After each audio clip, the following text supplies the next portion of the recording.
इथे एक्झाम्पल तुम्ही बघू शकता, ह्या ज्या सर्व साड्या आहेत ना, ह्या सर्व साड्या सिल्क साड्या आहेत। याच्यामध्ये असं म्हणू नाही शकत आपण ह्या सर्व जुन्या आहेत। हिला आपण नवीन कशी करू शकतो?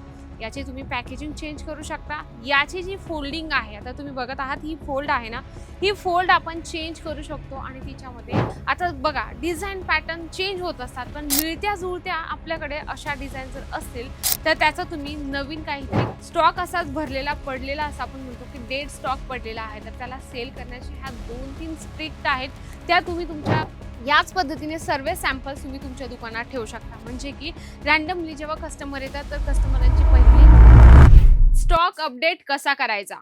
जर तुम्ही एक व्यावसायिक असाल, तुम्ही घरातून किंवा दुकानातून व्यवसाय सुरू करत असाल किंवा तुमचं अगोदरपासून दुकान आहे, पण नेमकं तुम्हाला हे कळत नाही, जो रिस्टॉक म्हणजे की जो स्टॉक पडलेला आहे, जो जुना झालेला आहे। आता बऱ्याच ठिकाणी कसं असतं, जुना स्टॉक झाला की लोकं सेल म्हणून काढत असतात। तर मी तुम्हाला ह्या छोट्या-मोठ्या गोष्टी सांगणार आहे आजच्या व्हिडिओमध्ये, पण त्यासाठी तुम्हाला व्हिडिओ शेवटपर्यंत बघण्याची खूप गरज आहे।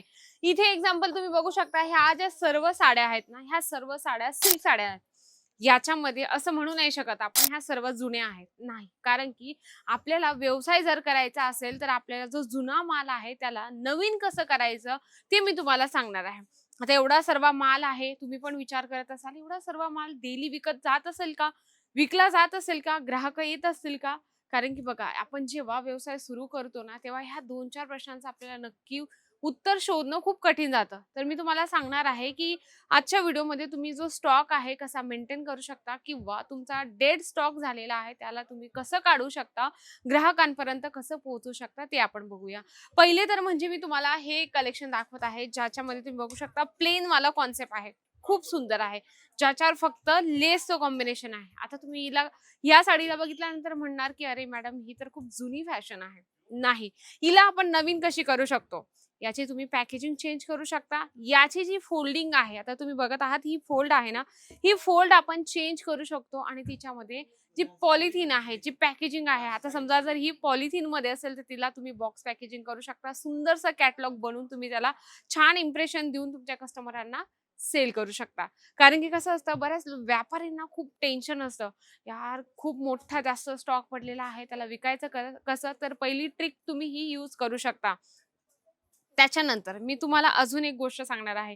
आत्ता जनरेशनला पाहिजेल युनिक आणि वेगळं। जसं तुम्ही ही साडी बघत आहात ना, सिल्क बेसवर आहे आणि हिचं तुम्ही सिंपल आणि सोबर कट बॉर्डरमध्ये स्टोन वर्कचं तुम्ही कॉम्बिनेशन बघत आहात। आता बघा डिझाईन पॅटर्न चेंज होत असतात, पण मिळत्या-जुळत्या आपल्याकडे अशा डिझाईन जर असतील, तर त्याचं तुम्ही नवीन काहीतरी काम करू शकता, ज्याच्यावर तुम्ही फोल्डिंग तर चेंज करतच आहात, त्याला हँगरला लावा। म्हणजे कस्टमर जेव्हा एंटर करेल तर कस्टमरची पहिली नजर त्या साडीवर जाईल आणि म्हणेल, "सर, नवीन साडी आली की काय तुमच्या दुकानात?" ते लगेच तुमच्याकडून असा प्रश्न विचारतील. मग तुम्ही सांगणार, "हो मॅम, कालच आलं. कालच आम्ही स्टॉक नवीन मागवला सुरतवरून." तर तुम्हाला ह्या गोष्टी लक्षात ठेवणं खूप गरजेचं आहे. कारण की जनरेशनच्या हिशोबाने पण कलेक्शन ठेवणं खूप गरजेचं आहे। जसा हा एक तुम्ही कलर बघा आता.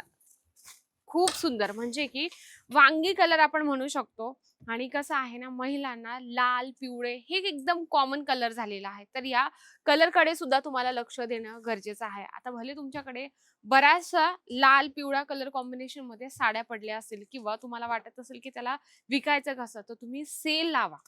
त्याच्यावर डिस्काउंट द्या। कारण की ग्राहकांना जेव्हा तुम्ही डिस्काउंट सोबत-सोबत सेल देतात ना, सेलमध्ये जेव्हा जे प्रॉडक्ट तुम्ही काढत असतात ना, तेव्हा ग्राहकांना वाटतं की खूपच स्वस्त आहे आणि आम्हाला चांगली क्वालिटी आणि चांगला कलर सुद्धा मिळालेला आहे।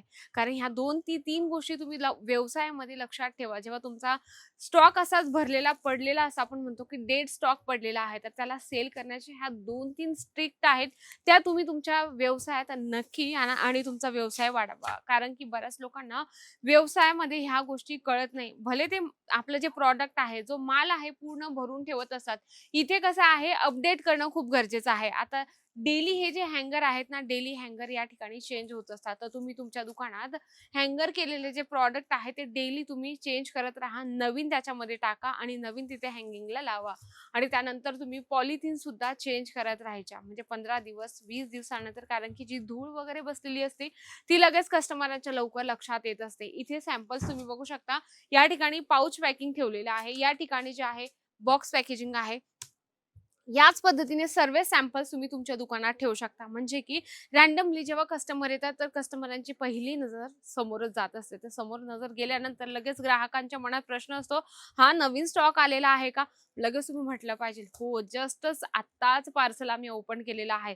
तर तुम्ही ह्या गोष्टी लक्षात ठेवा. म्हणजे की पॉलिथिन चेंज करणं, साडीची किंवा प्रॉडक्टची फोल्डिंग चेंज करून तुम्ही सेल करू शकता. हँगिंग चेंज करून तुम्ही आपला जो डे स्टॉक आहे तो विकू शकता, ग्राहकांपर्यंत पोहोचू शकता. ह्या काही 2-4 गोष्टी आहेत त्या तुम्ही नक्कीच लक्षात ठेवा. मी 100% गॅरंटी देते तुमचा व्यवसाय वाढणार म्हणजे वाढणार. जशी तुम्ही ही साडी एक बघत आहात, खूप सुंदर आहे आणि असे कलर जे आहेत ना, रिच कलर खूप जास्त चालत असतात. तर तुम्ही असे रिच कलर सुद्धा तुम्ही तुमच्या दुकानात ॲड करून सेल करू शकता. बऱ्याचशा गोष्टी मी तुम्हाला आजच्या व्हिडिओमध्ये सांगितल्या आहेत, जे म्हणजे की पॉलिथिन चेंज करणं, नवीन ट्रेंडिंग कलेक्शन ठेवणं, डेट स्टॉक जो आहे तुमचा तुम्ही कसा सेल करू शकता. ह्या 2-4 तुम्हाला आयडियाज मी आजच्या व्हिडिओमध्ये सांगितले आहे. कारण की कसं असतं ना, जेव्हा डेट स्टॉक पडलेला असतो, तर व्यापाऱ्याला असं वाटतं की माझा पैसा त्या प्रॉडक्टमध्ये अडकला आहे. तर तसं न करता तुम्ही ह्या गोष्टी नक्कीच लावा आपल्या व्यवसायामध्ये. तुमचं जे प्रॉडक्ट आहे ते डेट पडून नाही राहणार. ते म्हणजे आपण म्हणतो ना, की एकदम असाच स्टॉक पडलेला आहे, पण त्याला विकायचं कसं? तर तुम्ही ह्या गोष्टी लक्षात ठेवा आणि अशा गोष्टी करून तुम्ही तुमचा प्रॉडक्ट नक्कीच सेल करा. आजचा व्हिडिओ आवडला असेल तर व्हिडिओला लाईक करा, जास्तीत जास्त शेअर करा आणि कमेंट बॉक्समध्ये लिहिणं अजिबात विसरू नका. तर तोपर्यंत नमस्कार.